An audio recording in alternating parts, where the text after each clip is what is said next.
প্রথম আয়াতে কারিমা আল্লাহ তাআলা বলেন আলিফ লাম মিম। এর অর্থ আল্লাহ পাক রব্বুল আলামিন জানেন, পৃথিবীর কেউ জানেন না। আপনারা কেউ জানেন না? হুজুর জানেন? হুজুর আপনি জানেন? এর অর্থ কে জানেন? আওয়াজ দিয়ে বলেন, কে জানেন? আল্লাহ পাক রব্বুল আলামিন এরকম কয়েকটি সূরার ভিতরে প্রথমেই আলিফ লাম মিম আলিফ লাম রা এভাবে কিছু আয়াতে কারিমা দিয়েছেন পৃথিবীর কিছু নাস্তিকদের জন্য, এদেরকে বোঝাবার জন্য আল্লাহ তাআলা এই সমস্ত আয়াতে কারিমা দিয়েছেন। তোমার কত মাথা, তোমার কত ব্রেন, এর অর্থ বাহির করো, ব্যাখ্যা বাহির করো, পাগল হয়ে যাবে, কিন্তু এর অর্থ কেউ বাহির করতে পারবে না। আল্লাহু আকবার। সাহাবায়ে কেরাম আল্লাহর রাসূলকে প্রশ্ন করেছিলেন, ইয়া রাসূলুল্লাহ, ইয়া হাবিবাল্লাহ, এর অর্থ কি? আল্লাহর রাসূল স্বয়ং নিজেও বলে দিয়েছেন আমি জানি না। এর অর্থ আল্লাহ পাক রব্বুল আলামিন জানেন। আল্লাহু আকবার। তার মানে তো আমরা নগণ্য, আমাদের তেমন কোনো ইলম নাই, বিদ্যা নাই, বুদ্ধি নাই, এখানে আমরা স্যালেন্ডার।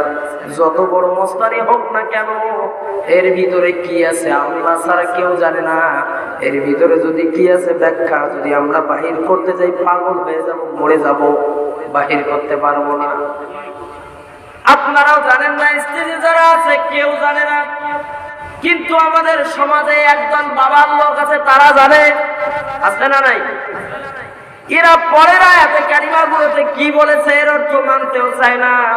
নামাজ না পড়লেও চলে, রোজা না রাখলেও চলে, নামাজ হাঁটতে গেলে এদের হয়, রোজা জীবনে একবার রাখলেই হয়, পর্দার দরকার নাই, মনের পর্দা বড় পর্দা, এরা এগুলা মানবে না।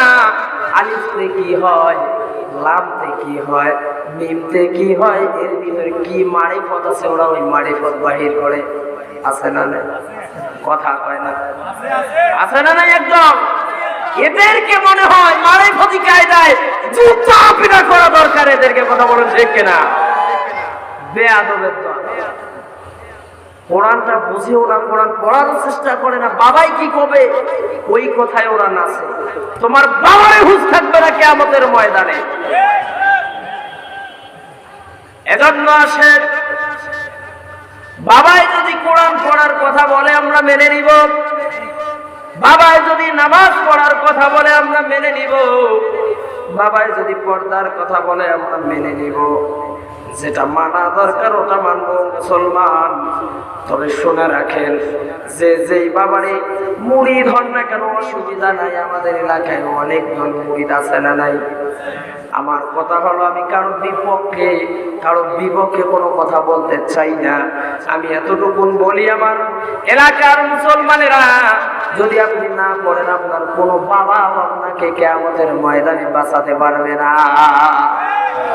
আপনি যদি কোরআনের পক্ষে স্লোগান না দেন, আপনি যদি কোরআনের কথা না বলেন, রোজা না রাখেন, কিয়ামতের ময়দানে আপনার কোনো বাবাও পারবে না আপনাকে বাঁচাতে। ঠিক কিনা বলেন? তাহলে 1 নম্বর আয়াতে কারিমা